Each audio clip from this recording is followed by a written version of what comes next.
Quand on évoque la Norvège, viennent à l'esprit le soleil qui ne se couche jamais en été, des paysages époustouflants, le fait que ce pays figure parmi les plus heureux du monde et même les ours polaires y gambadent librement. Je parie qu'eux aussi sont heureux. Vous songez déjà à visiter ce pays de rêve? Ne vous précipitez pas, il vous faudra ajuster votre budget. Le carburant y est 10 à 15% plus cher que dans les autres pays d'Europe occidentale. Un repas pour une personne dans un café coûtera près de 30 € et considérez-vous chanceux si vous trouvez un hôtel à 100 € la nuit.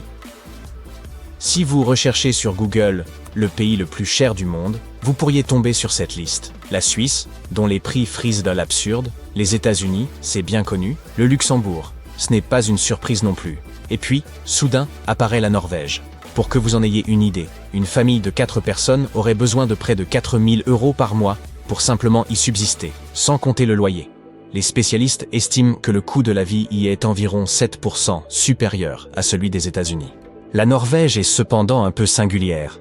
En général, les pays les plus riches possèdent des devises nationales plus fortes que le dollar américain. Prenez les francs suisses, par exemple, ou le dinar koweïtien, qui est actuellement la plus forte devise au monde. Un dinar koweïtien équivaut aujourd'hui à 3,25 $. Or, le décalage se situe là. La couronne norvégienne est considérée comme la devise la plus faible d'Occident. Comment cela se fait-il? Dans l'univers impitoyable des devises mondiales, la couronne norvégienne était autrefois un acteur robuste, reconnu pour sa gestion avisée. Mais, surprenamment, elle est désormais la plus faible des devises occidentales, ayant subi de lourdes pertes au cours de la dernière décennie. Elle a fortement décliné face au dollar américain et à l'euro, suscitant l'inquiétude des banques et des financiers à travers le monde. Les fluctuations des prix du pétrole jouent un grand rôle dans cette faiblesse, la Norvège dépendant largement de ses exportations. Toutefois, même avec des prix du pétrole relativement élevés, la couronne demeure historiquement faible face aux principales monnaies. La faible couronne norvégienne impacte également le quotidien des citoyens, les prix augmentant sur presque tous les biens en raison d'importations massives. L'inflation s'accroît, entraînant une hausse des taux d'intérêt de la part de la Banque de Norvège. Ces taux pèsent sur le marché immobilier et rendent la vie plus coûteuse. Ainsi, l'une des raisons avancées pour expliquer le coût élevé de la vie en Norvège pourrait résider dans la faiblesse de sa monnaie nationale. Qu'est-ce qui distingue encore la Norvège? Le climat, assurément. Il est difficile d'imaginer qu'un pays si glacial puisse rouler sur l'or. Cette image est celle que nous rencontrons habituellement sur les réseaux sociaux, accompagnée des géotags Dubaï, Arabie Saoudite ou même Koweït. Il semblerait logique que les richesses se concentrent davantage au sud, ces régions bénéficiant d'économies pétrolières robustes et de devises extrêmement solides. Mais en réalité, les économies florissantes du sud constituent une tendance actuelle. Vous êtes-vous déjà demandé pourquoi les pays froids semblaient plus enclins à accumuler les richesses que d'autres? Il s'avère que les habitants des climats rigoureux devaient planifier leur survie à l'hiver, construire des abris, constituer des provisions, entretenir le feu. Tandis que ceux baignés de soleil disposaient d'une existence légèrement plus aisée, permettant la chasse et la cueillette sur de plus longues périodes. Cette théorie se vérifierait également au pays des kangourous. Sydney et Melbourne, leaders de la prospérité en Australie, figurent parmi les villes les plus froides, tandis que Darwin, ville la plus chaude, reste à la traîne. Certains objecteront que cette hypothèse ne tient absolument pas la route lorsqu'on considère les civilisations anciennes, ou des centres modernes tels que la tropicale Singapour. Mais les temps changent, et les manières de générer la richesse évoluent également. Autrefois, tout dépendait de l'agriculture, tandis qu'aujourd'hui l'industrie et l'innovation prédominent. Ainsi, la Norvège semblerait avoir été historiquement et géographiquement destinée à s'enrichir. Sauf qu'il n'en est rien. Le pays a longtemps peiné. Il a affronté des périodes difficiles marquées par des hivers rigoureux et une géographie complexe. Les famines successives ont même poussé certaines familles à tenter leur chance aux États-Unis. Comment la Norvège a-t-elle alors accédé à la prospérité? Le pétrole et le gaz ont joué un rôle majeur. Bien que de petite taille, le pays détient environ 0,31% des réserves pétrolières mondiales. Toutefois, en Norvège, l'histoire ne se résume pas à l'or noir. Par exemple, la plus grande réserve de pétrole ne se situe pas dans un pays arabe, mais au Venezuela, qui détient jusqu'à 20% des réserves mondiales. Pourtant, l'économie vénézuélienne demeure instable. Le pétrole ne se suffit donc pas à lui-même. Quoique sa superficie forestière soit inférieure à celle d'autres nations européennes, La Norvège constituait une puissance incontestée du bois à l'époque de la marine à voile. Grâce à ses fjords stratégiques, le bois de ses forêts intérieures pouvait rapidement atteindre les scieries riveraines et les marchés mondiaux. Même après l'ouverture, grâce aux chemins de fer, des potentiels forestiers d'autres pays au XIXe siècle, la Norvège restait maîtresse du bois en Europe, renforcée par une flotte marchande de classe mondiale au XXe siècle. La richesse issue du bois, conjuguée aux premières normes sociétales coopératives, a favorisé le développement de nombreux secteurs, de l'agriculture à la pêche en passant par les banques. Bien que qualifiée de pauvre au XIXe siècle, la Norvège affichait un PIB par habitant supérieur à celui des pays d'Europe orientale et méridionale. Et l'essor national se poursuit bien au-delà de la découverte de ses réserves pétrolières. La Norvège est singulière. Petite population, vaste territoire. Malgré cette étendue, les habitants sont dispersés, faisant du pays l'un des plus spacieux au monde. Une grande partie du nord s'étend au-delà du cercle arctique, présentant des paysages rudes, où une mince couche de terre recouvre le substrat rocheux. Le relief accidenté, montagneux, et la courte saison de croissance limite les terres arables à seulement 2,2%, un chiffre comparable au Yémen. La dispersion des parcelles cultivables dans de petites vallées rend l'agriculture extensive impraticable, loin du rendement des exploitations américaines. Avec une vaste étendue de terre et de longues côtes mais une faible population, la Norvège tire des revenus considérables de ses ressources. La nature a été généreuse, des zones de pêche abondantes, l'hydroélectricité issue des rivières et l'énergie des eaux froides. Et ce n'est qu'ensuite que l'on évoque cette ressource nommée pétrole. À la fin des années 50, une découverte majeure a bouleversé l'économie norvégienne.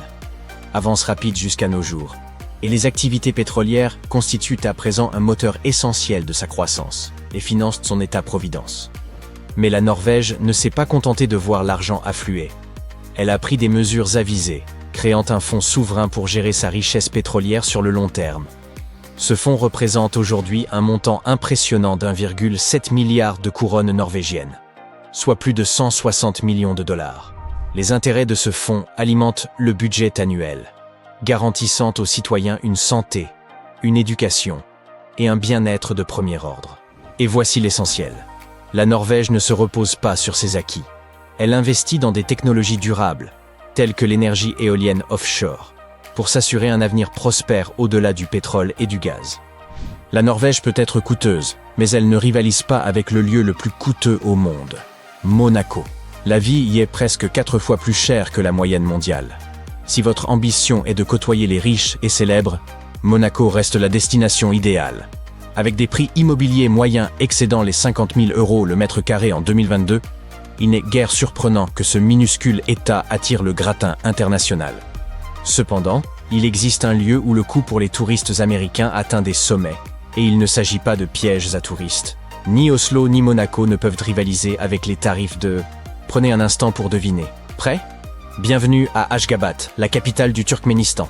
Là, un litre de lait coûte près de 4 $, tandis qu'un abonnement Internet standard coûte 186 $ par mois. Ne vous inquiétez pas, cela ne signifie pas que les Américains soient pauvres. C'est simplement un dysfonctionnement économique particulier. La raison de ces prix exorbitants est simple. Le taux de change de la monnaie nationale turkmène par rapport au dollar est fixe depuis 2015. Un dollar valant 3,5 manas. Les prix locaux en monnaie turkmène augmentent à cause de l'inflation, ce qui crée un déséquilibre par rapport aux prix exprimés en dollars, puisque le taux de change ne varie jamais. Pour les habitants, ces prix sont donc perçus comme normaux, mais pour tout visiteur arrivant avec des dollars en poche, le séjour se transforme en expérience extrêmement coûteuse. Cette région pourrait bien être, à l'heure actuelle, le lieu le plus stratégique des États-Unis, avec une valeur dépassant le billion de dollars. Un élément d'une rare préciosité se cache ici, à Thacker Pass, et son exploitation risque de provoquer des bouleversements, non seulement pour le Nevada, mais aussi pour l'économie et les relations internationales du pays. La caldeira de McDermott s'étend sur environ 45 km de long et 35 km de large, occupant une partie du nord du Nevada et du sud de l'Oregon.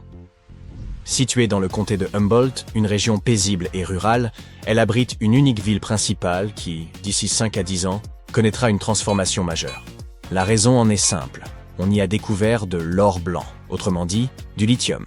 Et pour comprendre l'importance de ce métal, il suffit d'une expérience. Imaginez une balance. D'un côté, un fragment de lithium, de l'autre, une pomme. À votre avis, que va-t-il se passer? Si les deux occupent le même volume, l'aiguille de la balance basculera du côté de la pomme. Le lithium est en effet d'une légèreté exceptionnelle. Avec une densité d'environ 0,534 g par centimètre cube, il s'agit du solide le plus léger existant à température ambiante. Il est également d'une extrême réactivité. Il se combine aisément avec d'autres éléments et s'enflamme tout aussi facilement. Au contact de l'eau, incendie. Exposé à l'air, encore des flammes. Toutefois, cette combinaison unique de légèreté et de réactivité en fait un matériau idéal pour les batteries. Celles qui alimentent votre smartphone, votre ordinateur portable, voire votre véhicule électrique. Depuis 16 millions d'années, le Nevada conserve ce gisement insoupçonné. La caldeira de McDermott était jadis une zone volcanique active, projetant des coulées de lave et donnant naissance à un vaste lac saturé en minéraux. Avec le temps, ce lac s'est asséché, laissant derrière lui d'imposantes strates d'argile riches en lithium.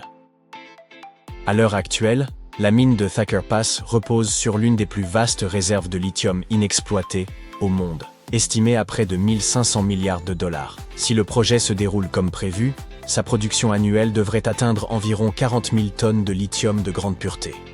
Cela permettrait de fabriquer des batteries pour près de 800 000 véhicules électriques. Comme mentionné précédemment, ce métal constitue l'élément clé des batteries modernes. Et, tandis que le monde se détourne peu à peu des voitures thermiques, la demande en lithium connaît une hausse fulgurante. Depuis 2020, son prix a été multiplié par plus de 10, faisant de lui le métal de batterie le plus onéreux au monde. Il coûte désormais bien plus cher que le magnésium, le nickel, le cobalt et les autres composants des batteries rechargeables.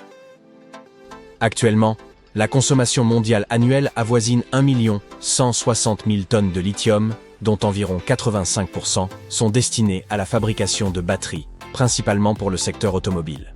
Entre 2030 et 2040, les analystes estiment que les investissements dans la production devront être doublés, passant de 94 milliards de dollars à 188 milliards de dollars. Parallèlement, les financements consacrés aux batteries connaîtront une hausse de plus de 200%, atteignant 686 milliards de dollars. Enfin, d'ici 2050, la demande mondiale en lithium devrait dépasser de plus de 10 fois les niveaux de production actuels. J'ai conscience que ces chiffres sont nombreux, mais ils permettent d'illustrer le rôle central que jouera Thacker Pass à l'échelle mondiale. Cette mine deviendra un maillon essentiel du maintien en activité de nombreux secteurs, notamment parce qu'une part majeure de la demande future concernera les voitures, les vélos et scooters électriques, ainsi que le stockage des énergies renouvelables. Le Nevada pourrait également s'imposer comme le cœur d'une révolution énergétique mondiale. Les États-Unis se sont fixés pour objectif de réduire leurs émissions polluantes de 50% d'ici 2030, et l'un des principaux leviers de repose sur le remplacement des véhicules thermiques. Pour que cet objectif se concrétise, les États-Unis devront produire bien plus de lithium qu'à l'heure actuelle. Aujourd'hui, l'essentiel du métal utilisé sur leur territoire provient de pays comme le Chili et l'Argentine. S'ils aspirent à s'imposer comme un acteur majeur sur ce marché, ils doivent donc intensifier leurs investissements dans de pareils projets. Mais un autre obstacle se profile. Extraire du lithium d'une mine est une chose, mais le transformer en un produit exploitable en est une autre. De la même manière que les diamants doivent être minutieusement taillés et polis pour révéler leur éclat, le lithium requiert un processus de raffinage spécifique. Le minerai brut issu des mines doit être purifié avant de pouvoir être réellement utilisé dans nos batteries électriques. Or, ce secteur est largement dominé par la Chine, qui assure environ 75% de la production mondiale de batteries lithium-ion. Autrement dit, même lorsqu'un pays découvre d'importantes réserves sur son territoire, il demeure fortement dépendant de la Chine pour son raffinage. C'est pourquoi les États-Unis cherchent activement à sécuriser leur chaîne d'approvisionnement, à tel point que les autorités ont consenti plus de 2 milliards de dollars en prêts pour financer le projet du Nevada. Une telle initiative pourrait permettre à Thacker Pass de propulser le pays au rang de leader mondial de la production de lithium. Si les estimations s'avèrent exactes, la caldeira de McDermott renfermerait près de la moitié des réserves mondiales de lithium connues. Un tel gisement représenterait presque le double des ressources identifiées dans les salines de Bolivie, qui détenaient jusqu'alors le record du plus grand dépôt mondial. Cette découverte est sur le point de transformer durablement le comté de Humboldt. Ces paisibles rues bordées de nature ne seront plus jamais les mêmes. L'exploitation minière nécessitera l'embauche d'environ 2000 travailleurs, qui viendront probablement d'autres régions. Ces nouveaux habitants auront besoin de logements, d'infrastructures médicales, d'établissements scolaires et de nombreux services. Vous percevez l'effet domino?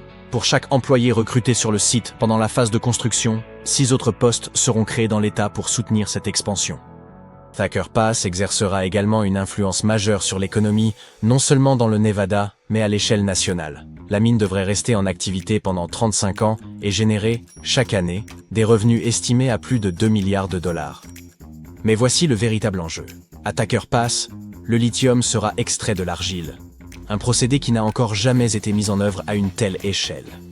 Il s'agit donc d'une tentative incertaine. Cependant, si l'opération réussit, elle pourrait bouleverser l'ensemble du secteur. Grande question, qui s'intéresse à tout cela? 3 grandes entreprises lorgnent sur le marché du lithium aux États-Unis. D'abord, ExxonMobil. Ce géant du pétrole ambitionne de débuter sa production de lithium d'ici 2027 et vise à devenir le principal fournisseur de batteries pour véhicules électriques d'ici 2030.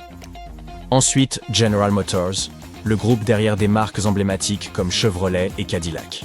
La société est si engagée dans cette industrie qu'elle a accepté de verser 625 millions de dollars pour acquérir 38% de Thacker Pass. Et enfin, Tesla. En 2023, l'entreprise a lancé la construction d'une usine au Texas dédiée au traitement du lithium. Cette initiative s'inscrit dans sa volonté de mieux maîtriser sa chaîne d'approvisionnement. Maintenant que vous comprenez l'importance du lithium, vous vous demandez peut-être, et s'il venait à manquer? Cette éventualité est bien réelle, car, tout comme l'or, il s'agit d'une ressource limitée issue de l'exploitation minière. Toutefois, cela ne signifierait pas pour autant la fin des smartphones ou des voitures électriques. En cas de pénurie, l'humanité trouverait certainement d'autres solutions pour produire des batteries. D'ailleurs, certains experts estiment que les batteries thermiques pourraient bien constituer la prochaine révolution. Elles permettent de stocker l'excédent d'énergie provenant de sources renouvelables comme l'éolien et le solaire qui sont peu coûteuses. Ainsi, elles offrent une alternative abordable pour le stockage de l'énergie. Aujourd'hui, elles sont principalement utilisées dans l'industrie, notamment pour la production d'acier, de ciment et de produits chimiques. Ces batteries servent également à chauffer et à rafraîchir de grands bâtiments. Cependant, de plus en plus de projets cherchent à les intégrer dans des espaces privés, tels que les maisons et les appartements. Les spécialistes sont convaincus que ces initiatives pourraient démocratiser cette technologie, au point de la rendre aussi familière que les batteries électriques, et en faire un élément incontournable de notre quotidien.